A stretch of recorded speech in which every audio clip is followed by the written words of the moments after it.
I can accomplish in the next 20 or less minutes sharing with you some lessons from just one ayah of the Quran, I think I've done my job. Belongs to Surah Al-Hadid, Surah number 57 of the Quran, which is a Madani surah, which means that the predominant subject of the surah is addressing the Muslim community. There are surahs of the Quran that are Madani, in which predominantly the subject matter is addressing all of humanity, because it was an invitation to all of humanity. But then there are places in the Quran, especially in Madani Quran, where the Muslim community is the primary audience. They're the ones listening. So now, in this Madani surah, what Allah Azza wa Jal gives us is a summary of the things we run after in life. And He begins by saying, "I'lamu," you had better know. You had better know. It's a commandment from Allah for something for us to realize. But the things He says are really obvious. But perhaps there are things that we don't take into consideration when living out our lives. He says, "I'lamu annama al-hayatu dunya la'ib." Worldly life amounts to nothing more than play. I didn't understand this ayah properly enough until I became a father myself. As our children are growing up, there are needs and there are wants. We all know that. And our children, when they're born, all they have are needs. They need to drink their milk, they need to poop, they need to get some sleep, and the cycle begins again. But as they get a little bit bigger, a want comes into play. My child who's 6 months old, 9 months old, a year old, they really want to play. They want to be held, thrown up and down, tickled. They can't just sit there and eat food and go to sleep. They want to play peekaboo. They want to play. It's a desire naturally that comes into a child. I remember like a crazy incident that reminded me of this ayah. There's a place in America that every sister here knows about. It's almost a religious obligation on Muslim sisters to go once a week to Target, right? So I was fulfilling my religious obligation, taking my family to Target, and I was in charge of at that time, our first son. I just call him number 3. What are you? Number 4. Sorry, 4. Come here. So anyway, Imad was like 2 years old at the time. And boys, when you take them to the grocery store, they just want to knock everything over in the aisle because it's really entertaining for them to watch you pick it up and put it back. So I need to keep him busy. So I go to the toy section and there's this giant ball. Huge, but it's bigger than him. So I take it out and I say, "You do this, son." So he takes the thing, he kicks it. And he goes over a little bit more and he kicks it. And he goes over a little, and he did tawaf of the entire Target this way. It was awesome. I didn't have to do anything. I just had to follow him around. And he's getting exhausted. He's sweating. The diaper is starting to smell suspicious. But and he kicks it one more time and he falls to the floor. He's sitting on his bottom like this. And he's staring at the ball. And he's breathing heavy like, I'm coming.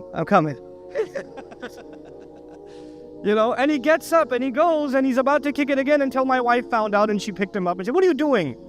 And he goes in her arms, passes out the second he gets in her arms. Because the most important thing to him at that point was what? Play. It's a phase we go through in life. But then a new problem is added to our lifestyle. Allah says, "I'lamu annama al-hayatu dunya la'ibun wa lahwun," and things that are pastimes. Lahu is actually used for things that aren't technically useful, but they are entertaining. They're entertaining and they get your mind off of work. That's called lahu, technically. Our children get a little older and it's not just games. It's not just, peekaboo and, let's play tag or hide and seek. Now you want to add something more, and we call that entertainment. Tell me a story, Abba. Hey, can I watch the show? Can I watch Sesame Street? We watch Sesame Street. It's okay, I have a fatwa. But anyway, so can I watch Sesame Street? Can we watch this? Can we watch that? Can you tell me a story? Now that's not playing. What is that? That's entertainment. It's the next phase. It's a new desire that's been added to the arsenal. And of course that entertainment and playing and entertainment combined together is now the new video game industry, right? There are stories and there are gameplay that are combined together, and of course the biggest consumers of those things are children. And of course the huge consumers within the Muslim community are children that are buying video games that are way above their age level. So NC-17 video game, your 8-year-old is coming to you and telling you, "Mama, I really need to get Grand Theft Auto for Eid." And if you just get me this one video game, لَنَكُونَنَّ مِنَ الصَّالِحِينَ, we will be among the righteous if you just get this one game for me. I promise, I'll fast every day, etc., etc. So now there was games and there was entertainment. Allah adds a third dimension, wazinatun, and beautification, beauty itself. Tazyeen actually means beautification. Zina means beauty itself. Beauty itself becomes an obsession. You know what that means? That means puberty hits. That means you become a teenager. That means you start become really obsessed with how you look. When you were 10 years old, 9 years old, you didn't care if your shoes didn't match. You didn't care how you got dressed.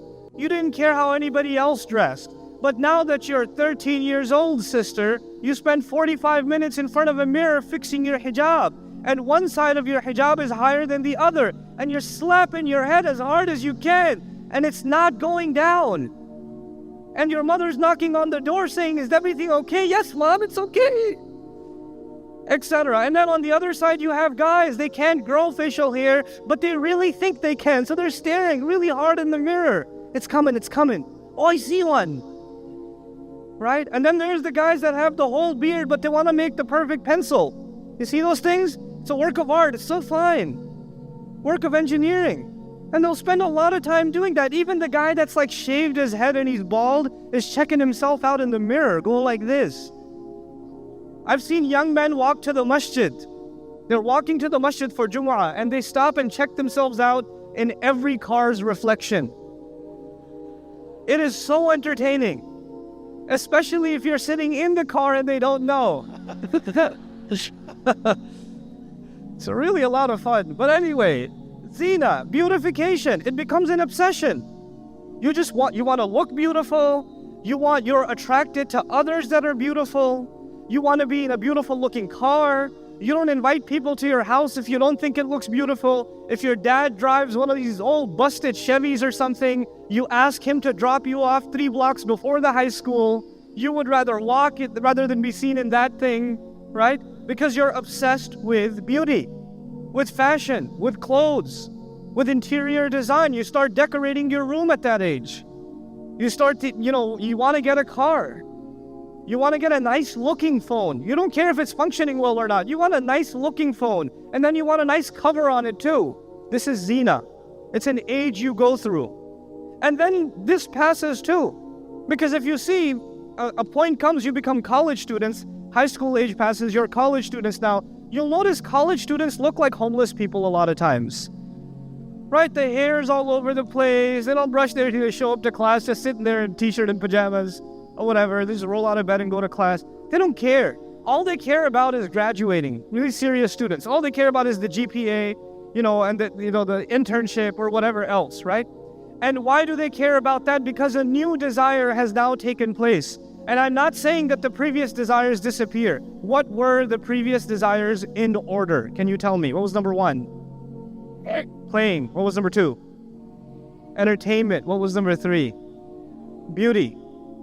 Here's number 4, showing off to each other. وَتَفَاخُرٌ بَيْنَكُمْ. You want to be able to tell someone you mean something. So somebody comes over to you and they're asking you for directions to the convention and you're like, yeah, and I study at NYU.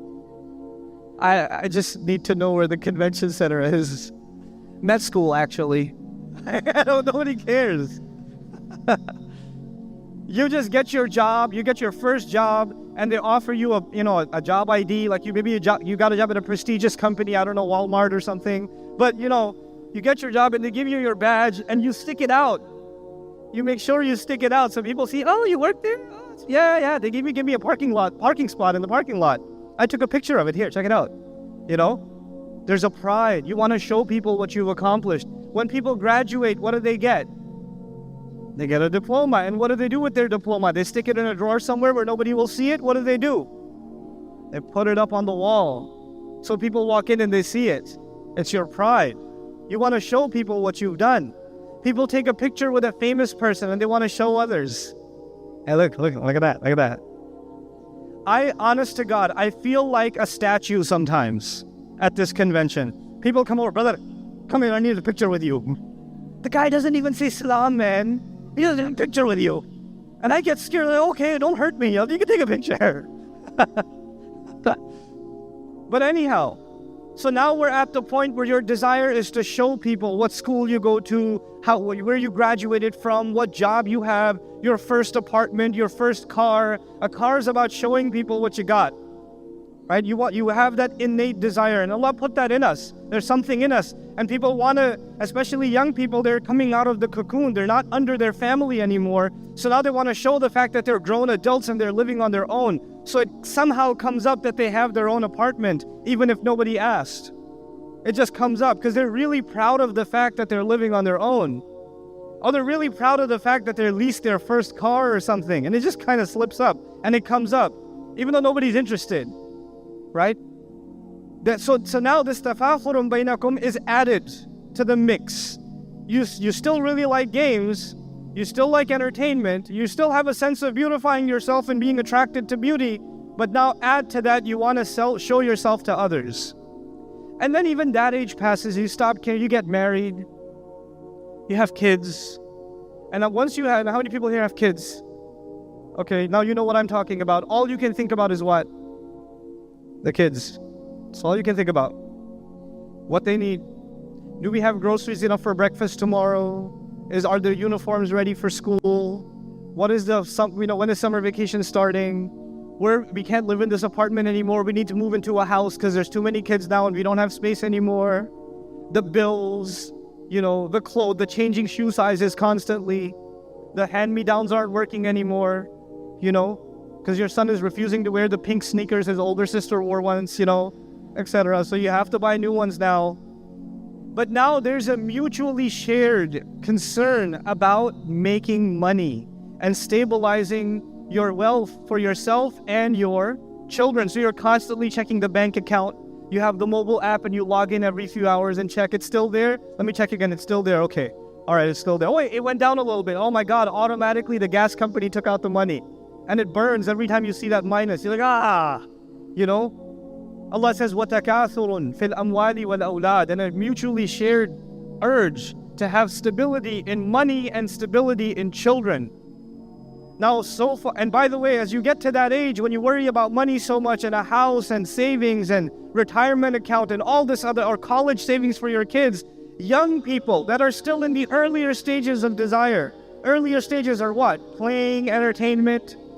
You talk to them about savings, they're like, I don't care about savings. What are you talking about? I'll never be like my parents. I don't care about a house. I don't care about this or that. And talk to me in 20 years. You will go through the same cycle that so many thousands and millions before you have gone. Generation after generation after generation. Allah summarizes the things we run after that we think will make us happy. That we think will make us happy. Here's all of it. A child thinks they'll be happy when they play. A little older when they get entertained. A little older when they feel beautiful and they get something beautiful and around them things are beautiful. A little older when they can show off that they've accomplished something. And a little older when they feel like they have financial stability. People around the world, doesn't matter what religion they have, when they buy a house, they look back and they say, I've accomplished something. And if they haven't bought a house, you ask them, what do you want? Man, I wish I owned a property. I wish they drive by, they live in an apartment, they're driving by a nice house, even a small house, and their eyes can't help but go. And the mind wonders, man, if I had a place like that, that'd be nice. Oh, that'd be pretty nice. You can't help yourself but go to real estate websites and check out houses. You're thinking about moving to another city. You've got 3-4 years before you can even move, but you're already looking at houses and pictures. And you're calling the wife and saying, hey, look at this one. Look at the bedrooms in this one. Wow, look at the outside of this one. And you can't help yourself. You're in that. This is something Allah put inside you. Now, this is half the ayah, which is good because I reached half my time.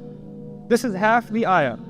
In this half, Allah just describes what are the things you and I are running after that we share. In the second half, Allah compares it to something. And I hope you can pay close attention. I know the sound system's got a lot of echo. I hope you can pay attention to the second part because this is where the guidance is from Allah Azza wa Jal on these pursuits of happiness. This is where the guidance is. He says, كَمَثَلِ غَيْثٍ أَعْجَبَ الْكُفَّارَ نَبَاتُهُ. It is like heavy rain. Now the word in Arabic for rain is matar. Matar is rain. Ghayth means perfect rain. It's not so much that the land would flood, and it's not so little that the plants won't grow. It is perfect in quantity. That kind of rain is called ghayth. That is why when we ask Allah for rain, we make the salat of istighatha.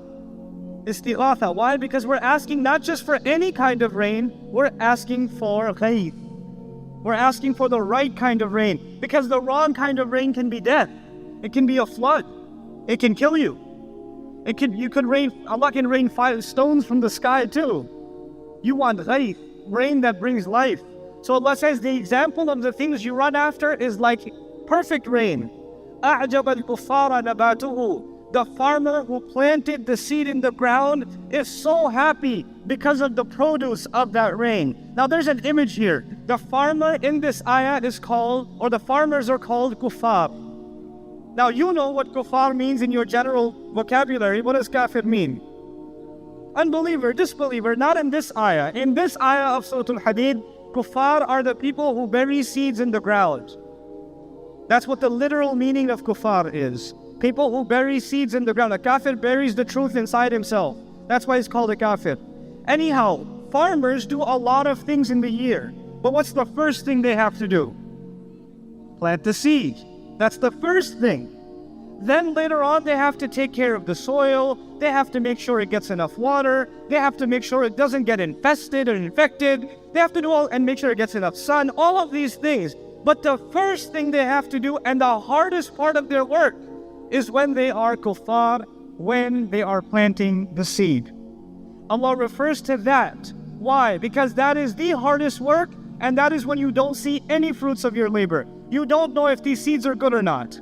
You don't know if the insects will come and eat everything or not. You don't even know if it's going to rain or not. You don't know anything. And unlike you and me, I refer to this all the time. If you have a job, you get a paycheck twice a week. Or maybe twice a month, right? Twice a month you get a paycheck. Or maybe weekly. How many times does a farmer get paid? Once a year. Once in an entire year. He has to work the entire year, and then he gets the fruits of his labor? Maybe. Maybe. He has to work for sure, he may or may not get. Now the guy goes to sleep after stressful weeks and weeks of planting seeds in the ground. And he goes to sleep, and he wakes up one day, and he looks out his window, and it's perfect rain. Is he happy? He's happy, huh? And he starts seeing in a field of brown, he starts seeing little dots of green. They're not full-grown plants yet. When the farm matures, the stalks are so high, they're taller than him. But right now, it's just little tiny dots of green. But even that is making him super happy. He's super happy. Then Allah says, ثُمَّ يَهِيجُ. Then that plant matures. When it matures, I told you it's even taller than him. Now, when a plant matures, what is the next logical step for a farmer? I know you guys aren't farmers. Maybe some of you are. I don't know. Any people from Ohio and Dallas? I don't know. What do you do when the plant reaches maturity? You crop, you harvest, you cut. That's what you're supposed to do. But the ayah is very strange. Allah does not say that He yahsud, that He cuts it. He actually says, فَتَرَاهُ مُصْفَرًّا. You will watch it turn yellow. You will watch it turn yellow. Now this is important to understand. Any farmer who is not insane will never let his farm turn yellow. He will still cut it when it is green, when it's still fresh. When it's yellow, it's already dead. It's already on its way to death. And He says, ثُمَّ يَكُونُ حُطَامًا. Then it will turn into hutam. Hutam means things that are crusty on the ground, that you pay no attention to, that you walk by and you step on them and it makes a crunchy sound, and you don't even realize you've stepped on anything worth anything, like dried up leaves. If you step on a dried up leaf, you don't think twice about it. You go, oh, I'm sorry. You don't do that because you don't care. It's just, meaningless crust. That's all it is. Hutam is literally things that are stepped on without any consideration. Allah says in this example, this is the example for you and me to understand our life. I haven't explained the example yet. I've only walked you through its pieces. So I have 5 minutes. In these 5 minutes, what was the first desire? Play. Before a child gets to play, you took your child to Toys R Us. Bad idea, but you took him. You took him to Toys R Us. His eyes are looking at that toy on the shelf. He's in the cart, but his eyes are glazed. And when you change the aisle, his head turns. And his arm moves out. And he's already imagining the moment when he's what? He's holding this thing, and he's playing with it, and he's smashing his face into it, and all kinds of fun things. He's already played it all out in his head. And he begs you, Mama, that one. And so you grab Captain America, and you put him in the cart. And you go to the aisle, and you buy him Captain America. But you tell him, don't take it out until we get to the house. Now he's got the bag in his hand. And he's sitting in the back car seat. He's just looking in the back. He takes it out. Mama, can I open it? No, I said no. And now he's in anticipation. Oh my God, I can't wait till. Oh, it's gonna be awesome. You have to make a video of your child holding a toy that they haven't opened yet. And make sure you make it last. Because that is the happiest few minutes your child will have with that toy. It is like that farmer who is so nervous. Is it gonna rain? Is it gonna rain? Is it gonna rain? When it rains, he's super happy. He hasn't even seen the farm crop yet. He hasn't even seen it mature yet, but he's still happy. He's like, I can't wait. This is gonna be awesome. I'm gonna get paid. He's already thinking about where he's gonna spend the money, everything. So this kid is excited. And then finally he opens the toy. And he plays it with it for about a total, I'll give you 3 hours. Give or take 3 hours. Where do you find the toy after that? Under the bed. Where's your toy? I don't know. You never got me Iron Man. I only got Captain America. I never got Iron Man. I wanted Iron Man. In a matter of minutes, this thing that was such an object of my child's desire is now worthless. What did Allah describe as worthless? The farm. It was such a big deal to you. And when you got it, you didn't reap its benefits. It just became worthless to you. Your child asked you for Grand Theft Auto. He was crying. He was making Qiyam al-Layl. He went to the masjid on the 27th night. Ya Allah, this game, I need it. I promise I'll finish it within a week. I'll beat all of it, I promise. And he got it, and he beat it. And then you wake up one day and it's under your feet in the kitchen. What is this CD doing here? Didn't you buy this game? Yeah, I beat it already. It was boring. The last one was better. Entertainment, this happens. There are people that when new movies come out in the summer, there are people that have lines longer than the ones for passports for Hajj, waiting outside to watch the next movie. I remember back in the day, when Star Wars was coming out, people were dressed in Jedi outfits, man. Outside they're like in their own ihram outside, waiting for the gates to Jannah to open. And they go and they watch, and they come out and they're like, the special effects were kind of cheap. I didn't like the plot. It was kind of lame. Boo. You desired it so much, and in no time it became worthless to you. Then those of you that wanted to get a nice car, maybe you've been looking at the Acura NSX, I don't know. Maybe you're looking at the M3 or something, and you get the car. And it is sweet, man. You drive a little extra slow outside your school. You go to the car wash a little too many times. But then the next year's model came out, and the headlights went from here to here. And your car looks so ugly all of a sudden. It is so irrelevant on the road. It makes you angry to be in this car now. It became worthless to you. This happens to our adults in their homes. They buy a house. Anybody who comes to the house, you give them a full tour. You even show them the boiler room. This is our bathroom. This is our second bathroom. This is our third bathroom. Nobody wants to see your bathrooms. Unless, Okay, anyway. No one wants to see your bathroom. But you give them a full tour. Because it's a new house. You're so excited. 2 years go by. 3 years go by. Somebody invites you to their housewarming party. It's in a nicer neighborhood. It's a bigger house. It's newer. They have nicer bathrooms too. And what starts happening? Oh my God. Your house just turned yellow. You see what I'm saying? The toy turns yellow. The car turns yellow. Some people's marriages turn yellow. First day you got married. How excited were you to see your wife? Don't tell me. It's having flashbacks. Just calm down. Okay. 10 years go by and you come home. The day you came home and saw your wife for the first time, you went to work for the first time and came home and saw your wife for the first time is a different feeling.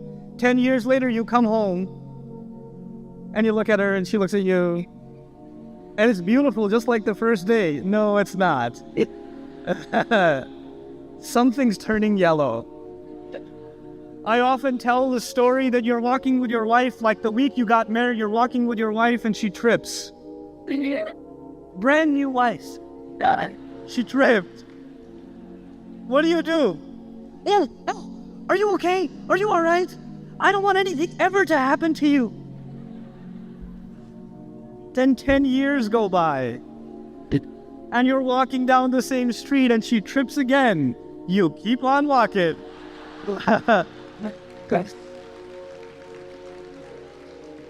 And then you keep on going, you turn back and you say, pick yourself up, woman. I can't even take you in public nowadays. What is wrong with you? Anyway, so marriages can start turning yellow. No, not that one. But Allah Azza wa Jal tells us that all of the things that we want so badly we'll start losing interest in them. And then He says in the concluding remarks of this ayah, وَفِي الْآخِرَةِ عَذَابٌ شَدِيدٌ وَمَغْفِرَةٌ مِّنَ اللَّهِ وَرِضْوَانٌ. And at the very end is either eternal, intense punishment. That is the only thing that you won't get used to. The punishment of Jahannam is not something anybody will ever get used to. The desires of this world and even the pain of this world you can get used to. But that desire and that pain you will not get used to. And then He says, وَمَغْفِرَةٌ مِّنَ اللَّهِ. And forgiveness from Allah, meaning that is permanent. And then finally He adds وَرِضْوَانٌ. And He did not say, in His eloquence, He did not say وَرِضْوَانٌ مِّنَ اللَّهِ. He just said وَرِضْوَانٌ, which means incredible contentment. You will finally be satisfied. You will not look for the next thing. In this world, I don't care if it's Superman or Iron Man or whatever movie you want to watch, you will come out of it waiting for the next one. You will not come out satisfied. وَمَغْفِرَةٌ مِّنَ اللَّهِ وَرِضْوَانٌ. That you will have contentment. You will be at peace. Finally, in Jannah, we will be at peace. You're not going to be at peace here. We're always going to be looking for the next thing until dirt fills our stomachs. Until that happens. And so Allah says, وَمَا الْحَيَاةُ الدُّنْيَا إِلَّا مَتَاعُ الْغُرُورِ. One ayah, just one ayah of Surah Al-Hadid. What is worldly life? It amounts to nothing but means by which people get deceived. People think they will find happiness and they don't. People think they'll love their new big giant house. When they're 90 years old and their kids have moved out, that house is adab for them. It's not a joy for them anymore. Young people go to that house and say, I wish I could live here. And old people living in their house say, I wish I could get rid of this thing. I don't want to be here. Subhanallah. May Allah Azza wa Jal help us recognize what true happiness, what it really means. And may He help us materialize that true happiness through real faith in Him and through real expectations from Allah Azza wa Jal. Barakallahu li wa lakum. Wassalamu alaikum wa rahmatullahi wa barakatuh.